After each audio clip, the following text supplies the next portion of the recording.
everyone, and welcome back to Holistic Health Radio. I'm your host, Sarah Liz King. I'm an exercise physiologist and health coach, empowering you to find your healthy balance with food, fitness, and your body. Through my one-to-one and group coaching programs, both myself and my team help women regain their periods, find food freedom, have a healthier relationship with exercise, all while gaining body confidence. This episode is proudly supported by my upcoming group program, Healing Hypothalamic Amenorrhea, an 8-week hybrid group and one-to-one coaching program with supportive materials, hormone-nourishing recipes, recovery-friendly workouts, and workbooks designed to help you recover your period while improving your relationship with food, exercise, and your body. Enrollments are now open and the course commences on Monday, October 16th, with enrollment available to participants worldwide. If you are listening to this and it's after October 16th, don't stress. We run this course multiple times during the year, so you can head to the link in the show notes or type in www.sarahLizKing.com/healing-HA to secure your spot or see if we're open for another future round. Now, today on the podcast, I'm going to be discussing the best diet for hypothalamic amenorrhea recovery.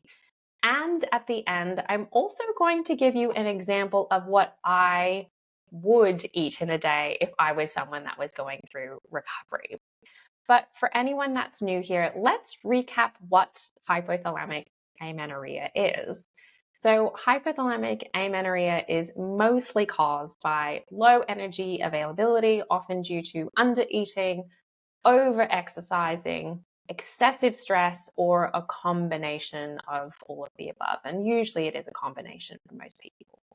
Given a regular menstrual cycle is a really good indicator of good health, as well as a crucial body process you want to maintain. For those suffering from HA or an absent period, recovery often involves changing your eating, your diet, and also your exercise habits and patterns to support that return of a regular, healthy menstrual cycle. So, what is the best way to achieve this? What diet should you follow to help you recover your period as efficiently and as effectively as possible? What way of eating should you adopt to ensure that your body returns to its optimal function and restores its menstrual cycle? And I'm going to answer all of those questions for you. And the first thing is probably the most crucial thing, which is the best diet for hypothalamic amenorrhea recovery is no diet.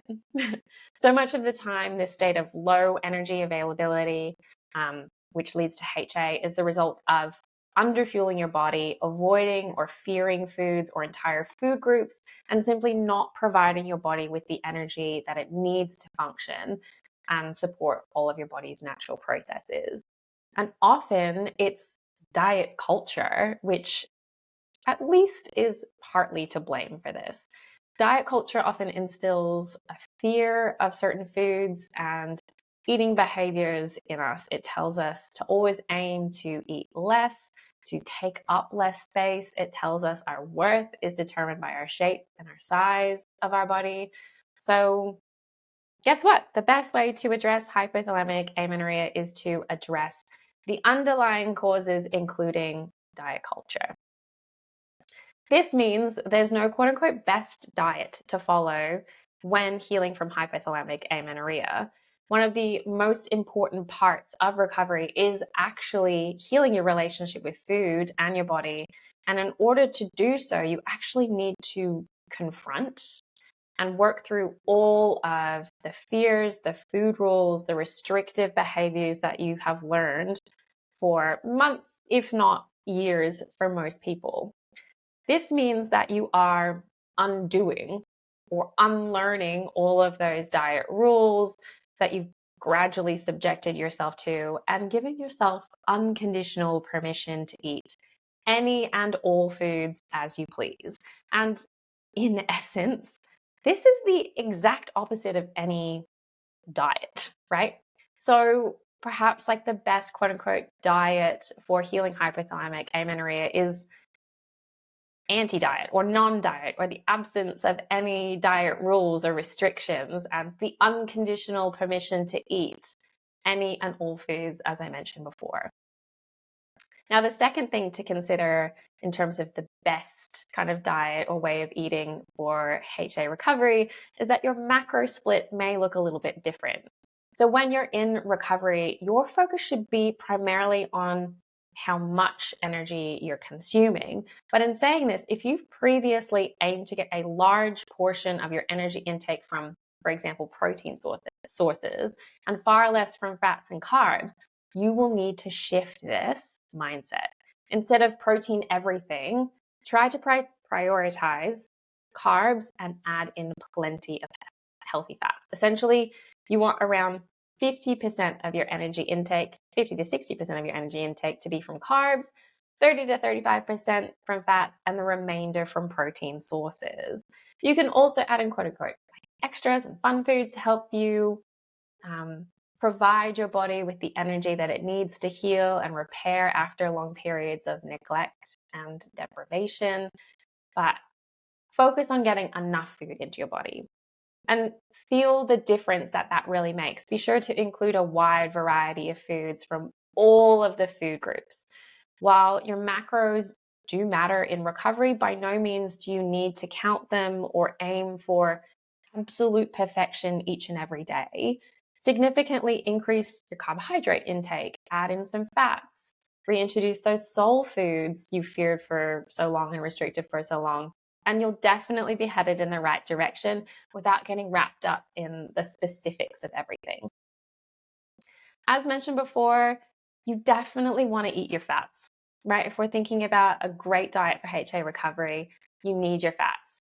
If diet culture makes you believe or has made you believe that fat makes you fat or low fat is the way to go, it's definitely time to change that narrative, because your body needs fats to function and to produce hormones. So particularly for anyone suffering with HA, eating enough fat is paramount to your recovery.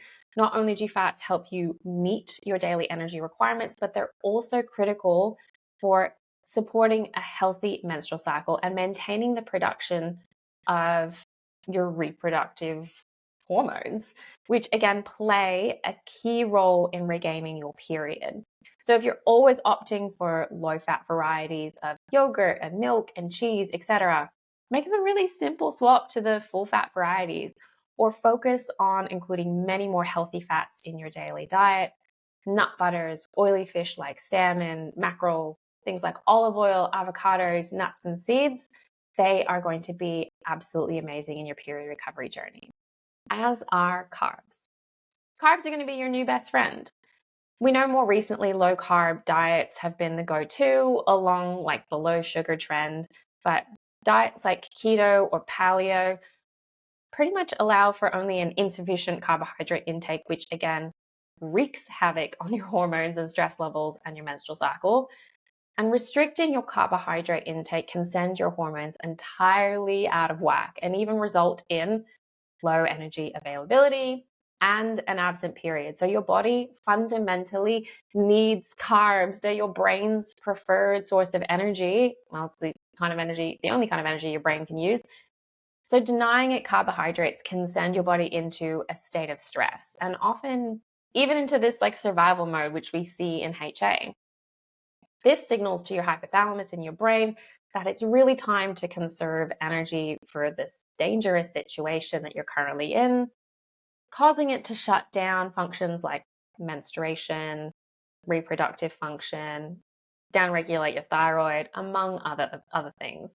So reintroduce carbs plentifully. Your body doesn't care if you're getting carbs from bread or rice, potatoes, quinoa. It just needs more carbs and the energy that carbs provide. So consider this your invitation to enjoy any and all of the soul-satisfying carbohydrates. But don't forget this one thing, the calcium. So we know that HA can also wreak havoc on your bone health and your bone mineral density. thanks to the interruptions to your menstrual cycle. Your sex hormone estrogen plays a key role in your bone strength, repair, and health. And when your menstrual cycle is absent, your estrogen levels are directly impacted. So naturally, this impacts your bones too. So in recovery, it's a really good idea to consider your calcium intake in order to support and repair the health of your bones. So this includes things like dairy foods, yogurt, cheese, milk, the natural fats that occur in there as well, and fortified dairy alternatives. And additionally, ensure that you're getting enough sun exposure to maintain healthy levels of vitamin D. Supplementing these two nutrients, so calcium and vitamin D, may also be useful in supporting bone health and bone repair under the guidance of course, seeing a health professional. But at the end of the day, adequate energy intake is the only quote unquote diet that you need to worry about when recovering your period and healing from hypothalamic amenorrhea. The bottom line, you need to focus on getting enough food right now, eating enough.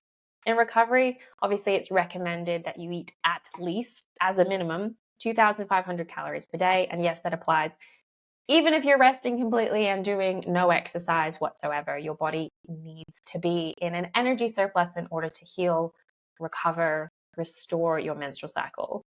It doesn't matter so much what you eat to achieve this target each day, and it more so matters that you do eat enough to achieve this goal in the first kind of instance.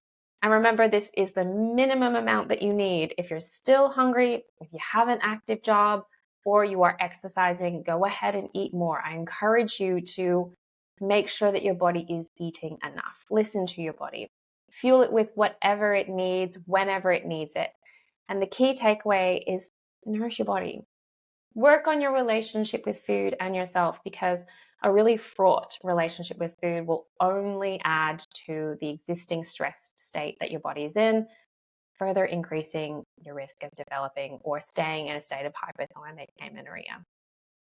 So there may not be a quick fix diet to help you recover, but investing the time and the effort into healing your relationship with food and your body is your one-way ticket to recovering your period and your health for good. So it is an investment that is so worthwhile, which I think brings me to, if we were to tie this all together and maybe I was someone that was starting my period recovery journey, how would I put all of these things into practice? Now, I don't like sharing things like what I eat in a day, but today I'm going to give you a little, I guess, general vague idea of what this might look like, considering all of the concepts that we just discussed. So breakfast, a really nourishing, soul-satisfying breakfast. I see so many people have things like protein oats made with water or egg whites, and that, guys, is not going to do the trick. So if I was someone that was working on healing my relationship with food and getting my period back, I would be making sure that I was having a generous portion of oatmeal made with full cream milk, a source of, obviously that's a source of calcium that we need. And then I would be adding at least 3 to 4 additions into that bowl. So fruit, nut butters, nuts and seeds, coconut, dried fruit, all kinds of chocolate. And I'll be making sure that everything that I was having in that bowl kind of ticked all the boxes. So enough carbohydrates from obviously the oats, enough healthy fats from all of the additions of nut butters, nuts and seeds, full cream milk, or the alternative dairy-free alternative. And then flavor, because food should be enjoyable. On the flip side, if I was a savory gal and I wanted something, not on the sweet side, whole eggs. I would be having whole eggs and a minimum of 2, and having a side of carbohydrates, which we know we need. 1 piece of toast is definitely not going to cut it. Having at least 2 pieces of toast and having some healthy fats and colors in there. So if it was me personally, I would be putting avocado on my toast. I would be having some, a handful of like sauteed veggies. If that was something that appealed to me, so maybe some mushrooms or some spinach. And I would be making sure that my eggs were cooked in a source of oil as well. So that's where I would start with breakfast. Then mid-morning snack, I would again aim for a source of calcium. So yogurt or a milky drink. And I would be having that with a very nourishing snack. So a handful of nuts is not going to cut it here. A slice of banana bread or a really good sized muesli, granola, or protein bar is going to be your go-to source here. For lunch, it can be really simple, but having, a salad isn't going to be your best go-to. I would swap that for a nourish bowl. And I always think of a nourish bowl as like a base of kind of grains or potatoes being the bulk of what you're having. Adding in a source of protein, adding in some healthy fats like avocado, maybe some like hummus.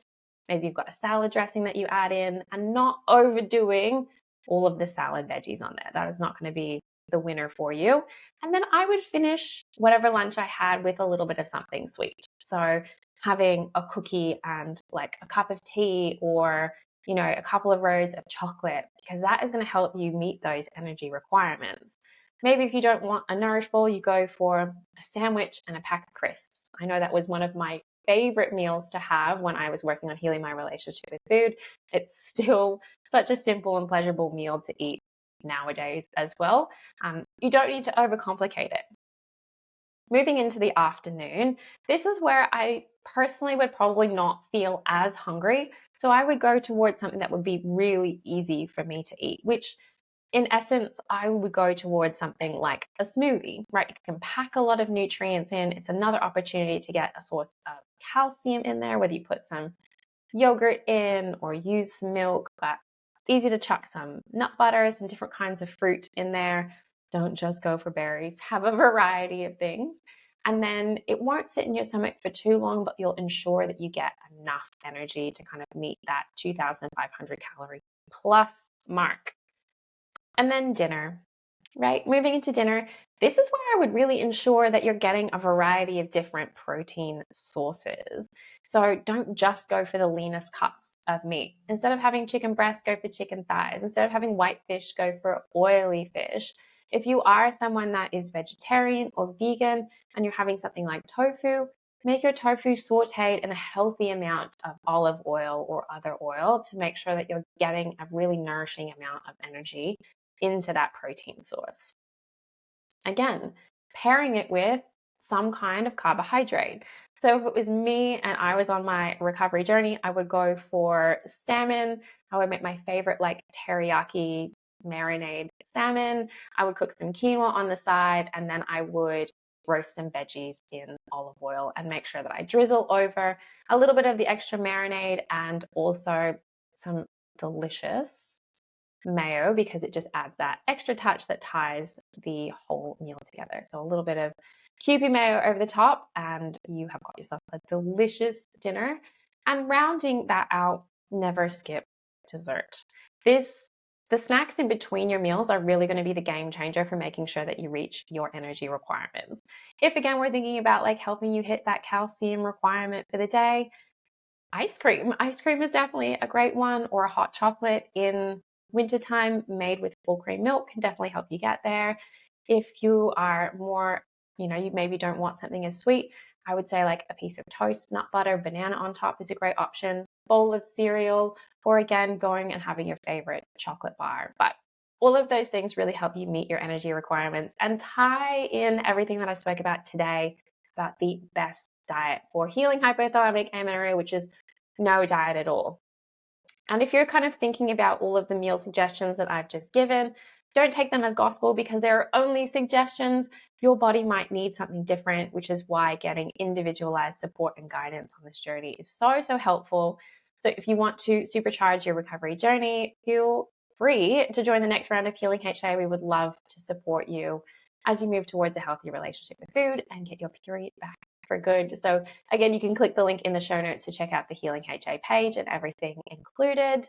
But if you found this podcast incredibly helpful and insightful in itself, be sure to leave a 5-star rating and review on Apple Podcasts or on Spotify. It really helps support us. Or if you're listening on YouTube, be sure to give it a thumbs up and subscribe so you never miss an episode. I will leave this here for today. And again, I will be back next week with a fresh new episode that you can wrap your ears around.